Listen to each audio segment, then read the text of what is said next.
Relax bro. Okey, kembali kita ke podcast Relax Bro episod ke-17. Ini topik terakhir kita yang nak kita bincang secara sepintas lalu. Dan saya rasa mungkin bukan setakat sepintas lalu tapi panas juga. Tapi jangan lupa kepada semua penonton dan pendengar yang mana yang menonton kami, mendengar kami, mengikuti kami, share dan juga like konten-konten yang kami keluarkan di semua platform kami di YouTube, Facebook, Instagram, TikTok dan Spotify. Dan kami akan mula membaca, kita dah mula baca pun komen-komen daripada kawan-kawan terutamanya di TikTok, Facebook dan YouTube. InsyaAllah kita akan cuba untuk jawab dan mungkin kita akan respon komen-komen pendengar dan penonton di platform social media kita. Dok dah tengok dah satu dokumentari di so-called dokumentari lah. Saya tak setuju panggil dokumentari ni. Dokumentari di Netflix. Tajuknya Man on the Run. Man on the Run. Saya dah tengok. Saya baru tengok semalam. Saya baru tengok tadi. Punya Itu lah tak pun nak tengok. selepas saya suruh. Oh, dah tengok dah. Saya tengok. Okey Saya lah. tengok semalam. So, Dia, macam mana? nombor satu, saya rasa itu bukan dokumentari. Sebab dia tak dokumenkan ke semua informasi-informasi yang dia ada. Yang sepatutnya. Okay. Kenapa saya katakan yang sepatutnya? Sekejap. Sebelum tu dok. Ha. Cop dulu Cop. Saya kata cop pasal dok suruh cakap cop kan. Cop. Untuk pengetahuan penonton dan pendengar yang belum menonton lagi siri ataupun movie nama Man on the Run ni, ini adalah satu so-called dokumentari yang dikeluarkan oleh Netflix yang bermula di Ireland pada tahun lepas bulan 9 tak silap saya, yang baru dikeluarkan di Netflix Malaysia berkenaan dengan kes 1MDB yang melibatkan mantan Perdana Menteri kita yang ke-6 dan juga satu karakter yang kita sampai hari ni tak mampu nak bawa balik dan tak mampu tangkap, tak tahu dekat mana, hilang walaupun dia besar, bulat dan comel, yang bernama Jolo. Yang ni antara benda yang patut kita tahulah apa yang takut apa benda Man on the Run ni. Okey, jadi Dok boleh teruskan. Okay. Cerita dia orang kata dokumentari, tapi saya kurang setuju. Sebab bila kata dokumentari, you try to kumpulkan semua perkara-perkara yang berkaitan dengan peristiwa tersebut. So kes yang dikaitkan dengan Datuk Seri Najib ni, 1MDB ni, bukan sahaja membabitkan beberapa orang. I mean dalam cerita tu orang yang mengkritik beliau. Okay, dihimpunkan semua orang yang memberikan pandangan-pandangan yang negatif terhadap Datuk Seri Najib. Soal pandangan tu betul ataupun tidak, itu nombor dua, bukan perbincangan kita di sini. Sebab pada saya lebih prefer kes-kes seperti ini diserahkan kepada kebijaksanaan mahkamah untuk ditentukan. Kenapa saya katakan demikian? Kerana contohnya, contoh simple. Saya rasa producer cerita ni kurang bijak, ataupun dokumentari ni kurang bijak. Dia nak buat dokumentari tapi dia ambil daripada sebelah pihak saja. Dia seolah-olah telah create satu conclusion jalan cerita penceritaan kepada Datuk Seri Najib adalah seorang yang terlibat dalam skandal 1MDB, yang dimulakan jalan ceritanya dengan menceritakan seorang karakter bernama Jolo. Jolo yang dikaitkan dengan mampu parti-parti mewah, dihadiri oleh selebriti-selebriti yang terkenal, dan kehadiran itu berbayar, berapa ratus ribu berbayar dolar untuk seorang selebriti. Dibayar kepada Leonardo DiCaprio, dibayar kepada siapa lagi, Paris Hilton dan macam-macam lagi lah. Even apa nama tu, Kanye West. Kanye West ni saya tengok dia antara yang selebriti yang terkaya di dunia, multi-billionaire. Okay, pun turut hadir dengan bayaran daripada Jolo. Disebut dalam so-called dokumentari tersebut lah. Okay, jadi jalan cerita dia tu memang ke arah menggambarkan satu conclusion, termasuk bekas kita punya AG Tommy Thomas pun ada dalam tu dan memberikan komentar dan seolah-olah membuat conclusion terhadap kes yang masih lagi sedang dibicarakan. Okay, dan apa benda, so okay, saya clearkan sekali lagi, betul tak betul tu nombor dua.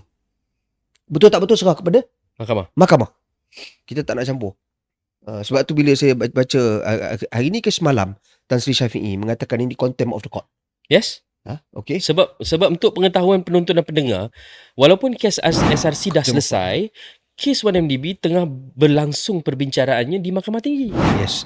Dan contoh. Okay. barangan-barangan yang telah disita di rumah Datuk Najib, daripada rumah Datuk Najib, yang bernilai katakan waktu tu berapa 900 juta ke 1 bilion. Lebih kurang dalam Sini. dokumentari. Dalam dokumentari tu lah. Dalam dokumentari tersebut menyebut 900 juta hingga 1 bilion.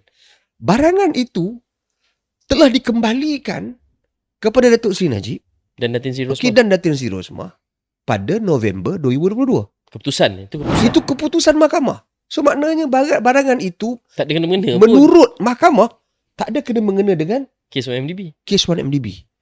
So itu macam mana tu? Sedangkan dalam Dokumentari, dia dokumentari highlight. tersebut dia highlight perkara tersebut. Jadi saya bimbang input-input dan perkara-perkara yang dikumpulkan dalam dokumentari tersebut adalah tidak matang dan tidak masak. Lalu dihidangkan kepada publik, satu dunia menontonnya. Okay. Saya simple je. Salah lah. Tapi siapa yang nak kata salah tu, biar mahkamah lah menghukumnya. Biar mahkamah lah menilainya. Okay. Ni kalau keputusan mahkamah telah keluar, telah dihukum, telah ditukar hukuman, masuk ke mahkamah rayuan pun tolak. Okey. Maksud bukan tolak lah, maknanya bawa kepada mahkamah persekutuan pula. Mahkamah persekutuan kata okey, ini kes, jatuhkan hukuman, didapati bersalah, kenakan hukuman, then baru keluar dokumentari. Itu cerita lain. Okey. Tapi sayangnya saya mengharapkan dalam dokumentari tersebut, bila saya tengok, saya mengharapkan munculnya tokoh-tokoh orang-orang seperti Irwan Seriga Tan Sri yang menceritakan dia punya direction. Dia punya naratif. Dia punya cerita pula. Okey, munculnya CEO 1MDB, apa nama? Saya lupa dah. Arul Kanda muncul. Okey. Orang yang nak cerita. Board director Syarul. Board director 1MDB lagi. Sepatutnya ini semua dipanggil, dia muncul. Baru dilihat satu keseimbangan jalan cerita yang balance. Tak dilihat dijadikan sebagai satu alat dan propaganda politik. So jadi tak tahulah saya nak cakap macam mana. Saya rasa perkara-perkara seperti ni, apatah lagi dalam situasi politik sekarang, orang nampak lain tau. Orang nampak adakah ini, orang kan buat spekulasi, andaian. Tup kena kat siapa? Kena kat PMX lah. Kita sekarang ni mendukung kestabilan politik negara, nak supaya stabil politik negara, nak kepada kestabilan kerajaan yang ada, diteruskan kerajaan perpaduan ni sehingga ke habis penggal. Tapi kita tak nak nanti ada orang, sebahagian ada orang yang penyokong Datuk Najib kata ini ada kaitan dengan PMX dan sebagainya. Walhal itu mungkin satu pandang sisi tanpa nak kaitkan dengan keseluruhan jalan cerita. Tapi producer dia cerdik, dia buat cerita tu bagi jadi macam dramatik. Lagu jadi, dia, bagi orang yang tengok, memang orang akan kata memang Datuk Seri Najib ni terlibat lah. Okay? Walaupun hakikatnya saya menyeru diri saya sendiri dan kita semua, nombor satu sekali, apa-apa kesalahan hukuman serah pada mahkamah buat keputusan. Kita bergantung pada kes itu. Tak payahlah kita nak mendahului keputusan mahkamah, kerana kita bimbang kita salah dengan hakim salah buat keputusan, dua keadaan yang berbeza. Kita salah buat keputusan, kita salah tuduh orang, kita dosa pada Allah Subhanahu Wa Taala, dosa pada orang tu dan dosa kepada Allah. Tapi kalau hakim dia salah kerana ijtihad dan pandangan dia, kena ingat, bila dia ijtihad dalam membuat sesuatu hukuman, falahu ajr, dia dapat pahala. Dia tak salah. Sebab dia ijtihad, dia dah tengok berdasarkan dokumentasi, laporan kat atas dia tak salah. As long as dia tak ada bias, perancangan bias.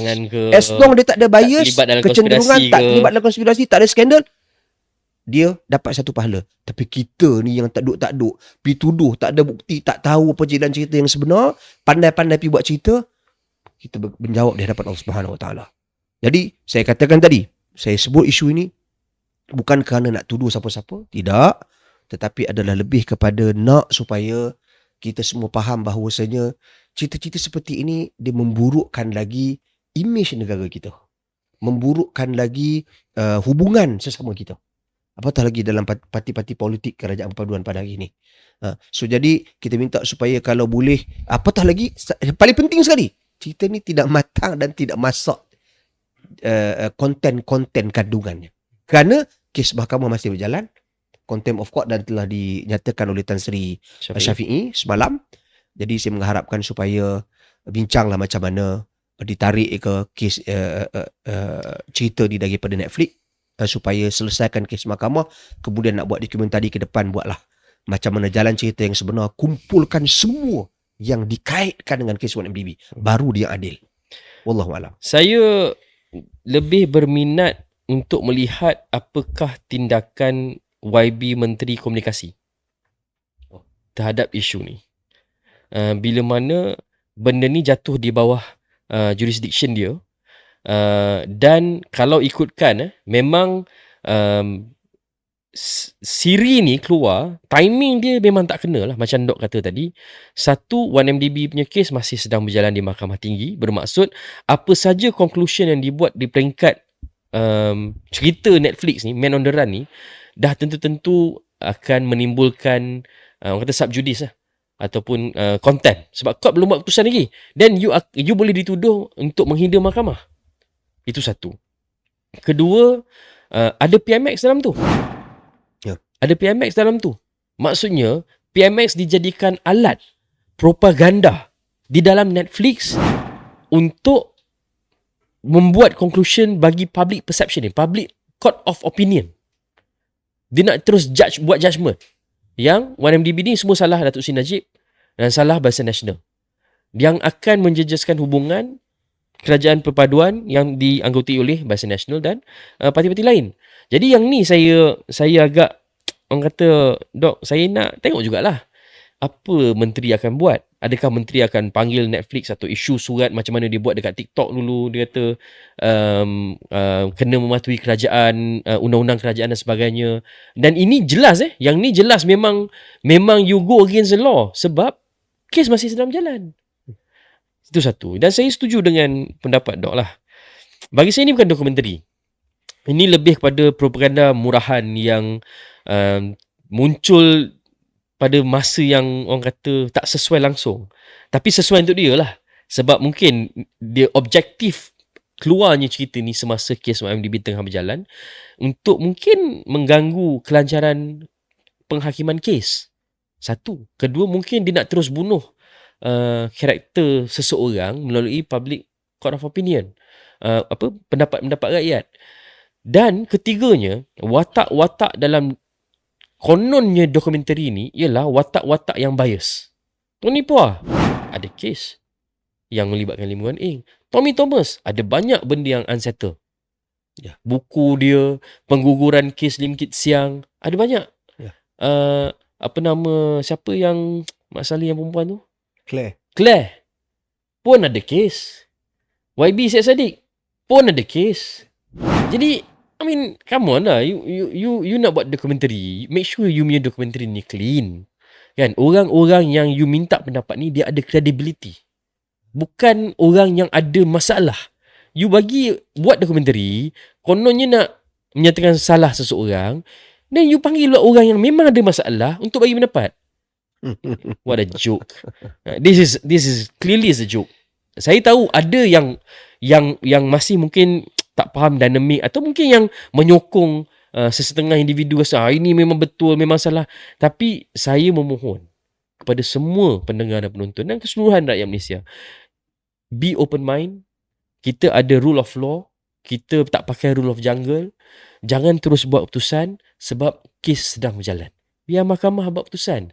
Mahkamah buat keputusan, biar undang-undang mengambil tempatnya, dan kalau salah, salah. Kalau betul-betul macam Dok cakap tadi, kalau kita terus menghukum seseorang, alih-alih mahkamah kata tak salah. Macam tadilah. Dalam dokumentari tersebut, seolah-olah dihukum harta yang dirampas itu adalah milik 1MDB, which is duit rakyat. Kan? Itu alih-alih mahkamah kata bukan. Itu so tak, macam mana? Orang kalau orang tengok tu, kalau orang tak tahu perbincangan kes mahkamah, orang dah buat tuduhan.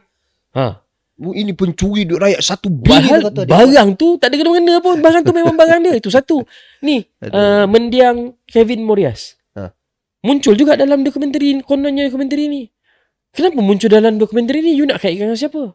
Tak ada kena-mengena pun dengan kes 1MDB.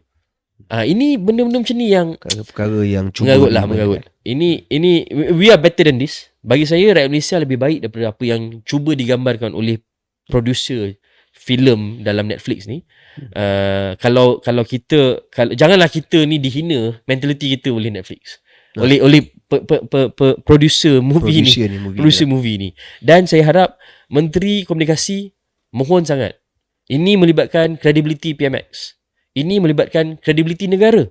Seolah-olah teruk sangat negara ni. Betul, kita ada masalah korupsi. Kita tak boleh nafikan. Negara lain pun ada masalah korupsi. Tapi kita ni di-brand macam seolah-olah kita paling teruk dalam dunia. I think we need to take actions. Ini perlu buat, dan saya rasa kalau tak buat tu seolah-olah ada yang menyokong lah. Pengeluaran so-called dokumentari dekat Netflix ni. Jadi itu je lah kot pendapat saya, Dok.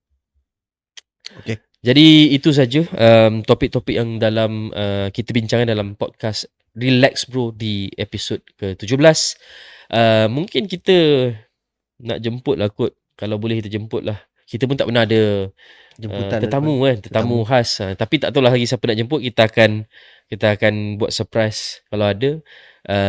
Dan insyaAllah kami mohon juga teruskan menyokong, teruskan menonton dan mendengar, teruskan like, teruskan share di semua platform media sosial, di platform YouTube, Instagram, TikTok, Spotify dan juga Facebook, TikTok, Instagram, Spotify dan YouTube, supaya kami dapat terus menjalankan tanggungjawab kita lah untuk membincangkan isu-isu yang dirasakan sesuai untuk didengar dan dibincangkan oleh semua penonton dan pendengar. Jadi terima kasih sekali lagi kepada pendengar dan penonton. Assalamualaikum warahmatullahi wabarakatuh. Assalamualaikum warahmatullahi wabarakatuh.